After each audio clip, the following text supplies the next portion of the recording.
In 2025, Earth went through yet another round of climate fever. So now that we have officially entered La Niña conditions, will this winter be cold or warm? Over the past 3 years, every single year has been spent in a state of high fever. Extreme weather events have become more frequent year by year. In January, Southern California, during what should have been the dry season, was hit by severe wildfires that burned for nearly a month. Strong winds and unusually dry conditions turned even wealthy neighborhoods into scorched ruins.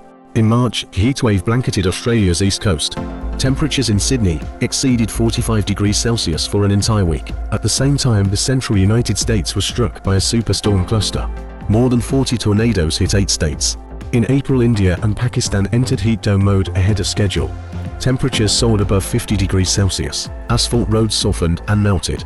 Farmland cracked open, signaling the opening act of the Northern Hemisphere's brutal summer. In July, multiple cities across Western Europe repeatedly broke high temperature records. Prolonged heat even caused deformation in the steel structure of the Eiffel Tower.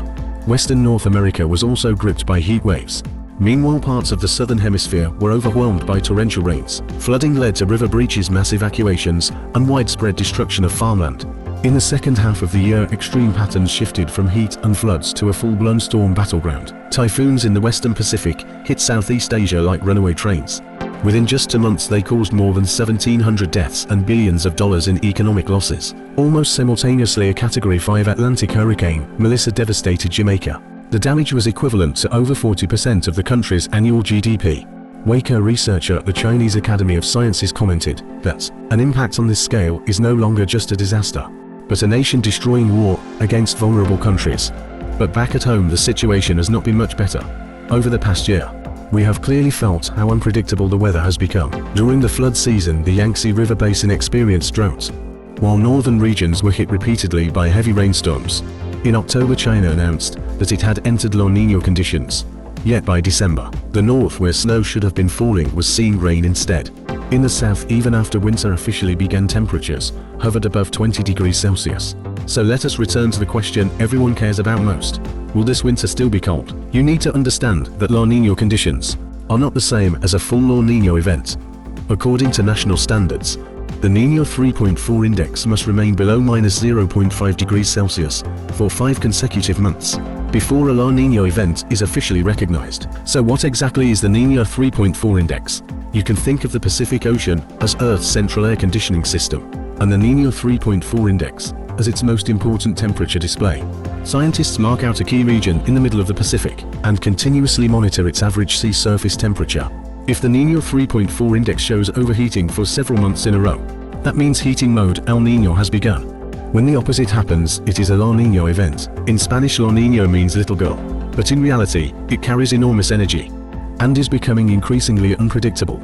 In the past, it appeared only once every 2 to 7 years, but since the 21st century, its visits have become noticeably more frequent. In 2021, a rare double La Niña occurred. It not only lasted the longest on record, but at its peak lowered the Pacific's body temperature by a full 1.3 degrees Celsius, with effects extending into 2022, setting the stage for that year's record-breaking extreme heat waves. And the reason La Niña has become so temperamental is inseparable from global warming. If Earth were a giant furnace, global warming would be the act of constantly adding more fuel. The pace is simply too fast, pushing the overall temperature of the furnace ever higher. The oceans are being heated more and more. When La Niña arrives under these conditions, it does bring in some cold water, trying to cool the furnace down. But here is the problem. If you pour a cup of cold water into a pot of already boiling hot water, what happens? The answer is it barely makes a difference. More importantly, the violent collision between hot and cold can actually generate even more intense steam and convection. That is why La Niña is starting to resemble a sprinter, explosive in strength but often short-lived. Yet it is precisely this short-lived nature that makes weather changes even more sudden and unpredictable. Winter temperatures may no longer behave like they used to, staying within a stable range. Instead, one week may feel like spring, and the next week temperatures can plunge by 15 degrees Celsius overnight. The cooling comes fast and hard, but it does not last long. A rapid rebound may follow. This is no longer just a matter of wearing a few extra layers. For northern regions, a sudden bout of freezing rain or snow can turn highways into skating rinks within hours. So northern residents should not only prepare heavy down jackets, but also get into the habit of checking road conditions before heading out. Southern regions should not let their guard down either. You might think winter not arriving is a good thing, but the bone-chilling damp cold is far more exhausting. Even worse, prolonged warmth and dryness can quietly trigger consecutive droughts across autumn, winter and spring. This is not only a hidden test for the respiratory health of the elderly and children, but also a slow strangulation of crops in the fields. What we need to defend against has never been winter itself, but an extreme weather blind box that ignores the rules and switches modes at any moment. The core paradox is this: we are not facing a textbook La Niña at all. It is more like a signal distorted by global warming in an already overheated Earth system. Any natural fluctuation that tries to cool things down can instead trigger more chaotic and violent reactions. Against the backdrop of global warming, the probability of extreme climate events has been rising year after year.